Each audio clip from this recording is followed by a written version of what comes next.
أعوذ بالله من الشيطان الرجيم بسم الله الرحمن الرحيم الذين ينفقون أموالهم بالليل والنهار سرا وعلانية فلهم أجرهم عند ربهم ولا خوف عليهم ولا هم يحزنون صدق اللہ العظیم۔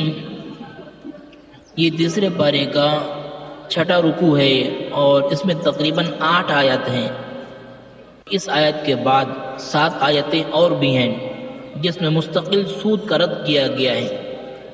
چنانچہ اس کی تشریح میں علماء لکھتے ہیں اسلام عام انسانی ہمدردی کی بنیاد قائم کرنا چاہتا ہے۔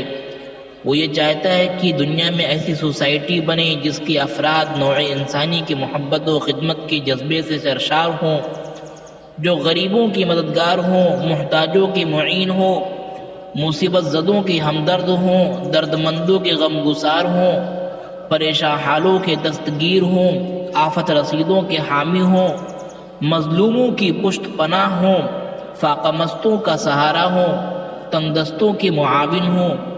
اس کے لیے اس نے اپنے پیرووں کو ہر قسم کے ایثار و قربانی کا حکم دیا ہے۔ پیرووں یعنی کہ متبعین، ماننے والوں کو، اور اپنا سب کچھ کھو کر دوسروں کی خدمت پر آمادہ کیا ہے۔ اوپر آپ نے خیرات و صدقات کا ذکر پڑھا تھا، یعنی کہ کل کی کلپ نمبر 2 میں آپ نے اس کو سنا ہوگا۔ اگر نہ سنا ہو تو کل کی کلپ نمبر 2 اس کو سن لیں، انشاءاللہ خیرات و صدقات کا پورا مسئلہ سامنے آ جائے گا۔ لہذا اس میں آپ دیکھیں گے کہ کس طرح مسلمانوں کو دوسروں کی امداد و اعانت کی تلقین کی گئی ہے۔ صدقات کی اسپرٹ یہ ہے کہ ہر قسم کی شہرت و نمائش اور صلہ و ستائش کی خواہش کے بغیر لوگوں کی حاجت روائی کی جائے، لیکن اس کے مقابلے میں سود کی اسپرٹ یہ ہے کہ مصیبت زدوں کی مصیبت سے فائدہ اٹھایا جائے اور حاجت مندوں کی احتیاج کو نفع اندوزی کا ذریعہ بنایا جائے۔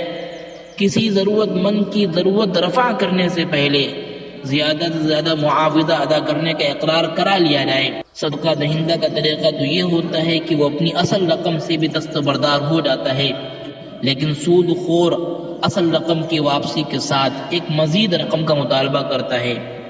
اس طرح وہ اپنی رقم کے استعمال کا معاوضہ طلب کرتا ہے۔ غور کیجئے دونوں کی ذہنیت میں کس قدر فرق ہے۔ ایک طرف سود خور ہو اور ایک طرف صدقہ دہندہ ہو، خیرات کرنے والا ہو، کتنا فرق ہوگا۔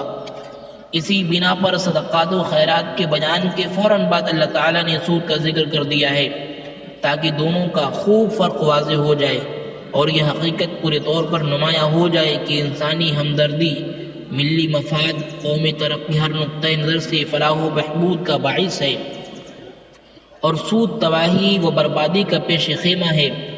مال و دولت کی حرص سود خور کو اندھا کر دیتی ہے، اسے اپنی زر پرستی کے سامنے قومی و ملی مفاد بالکل نظر نہیں آتا۔ ہر وقت روپے کا دھیان اسے بالآخر مخبوط الحواس بنا دیتا ہے۔ مخبوط الحواس پگلا دیوانہ بنا دیتا ہے، اور دنیا میں رسوائی اور آخرت میں ذلت کے سوا کچھ اور ہاتھ نہیں آتا۔ ان آیات کو پڑھنے کے وقت اسلام کا بلند تصور، انسانی ہمدردی کا اعلیٰ تخیل، انسانیت کی خدمت کا عالمگیر عقیدہ، اخوت و محبت کا بے پایاں جذبہ اور شفقت و مہربانی کا لازوال ولولہ ذہن میں رہے تو صدقہ دہندہ اور سود خور کی صحیح تصویر بڑی وضاحت کے ساتھ نگاہوں کے سامنے آ جاتی ہے۔ چنانچہ یہ درس ہو آج کا جس میں سود خور کی حقیقت کو واضح کیا گیا ہے اور اس میں سود خور کی اصلی تصویر کشی کی گئی ہے، جس سے سود خور اور صدقہ دینے والے کا واضح فرق نظر آتا ہے اور اسلام کس قدر خوبصورت نظام بنا کر پیش کرنا چاہتا ہے۔ تو لہذا اس کو سمجھیں اور اپنے عمل میں لے کر کے آئیں اور خوب عام کر دیں۔